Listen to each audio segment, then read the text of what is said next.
কি বন্ধুরা, বানাতে চাও নাকি বাড়িতে এমন ধরনের তাওয়া চিকেন ফ্রাই? যদি বানাতে চাও তাহলে আজকের এই রেসিপিটা তোমাদেরই জন্য।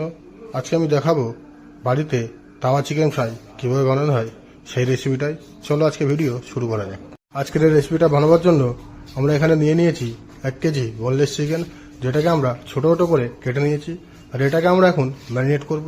100 গ্রাম টক দই, আদা রসুন 1 চামচ করে, সামান্য পরিমাণে লঙ্কা বাটা 1 চামচ, হলুদ গুঁড়ো 2 চামচ, কাশ্মীরি লঙ্কার গুঁড়ো 1 চামচ, ধনিয়া গুঁড়ো 1/2 চামচ, জিরে গুঁড়ো 1 চামচের মতো, গরম মশলা গুঁড়ো আর 50 গ্রাম সর্ষের তেল দিয়ে সামান্য পরিমাণে ভিনেগারেতে অ্যাড করে দিয়ে আমরা এটাকে ভালো করে ম্যারিনেট করে নেব। তারপরে এই চিকেনটাকে আধ ঘন্টা মতো রেস্টে রেখে দেবো। যখন আধ ঘন্টা হয়ে যাবে তখন তাওয়াতে 150 ml মতো রিফাইন তেল দিয়ে তেলটাকে একটু হিট করে নিয়ে চিকেনটাকে ওর মধ্যে অ্যাড করে দেবো। অ্যাড করার পরে 4-5 মিনিট মতো এটাকে আমরা ভালো করে নেড়ে চুড়ে কষতে থাকবো।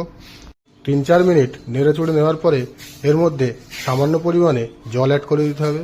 তারপরে আবার 7 থেকে 8 মিনিট নেড়ে চুড়ে নিতে হবে।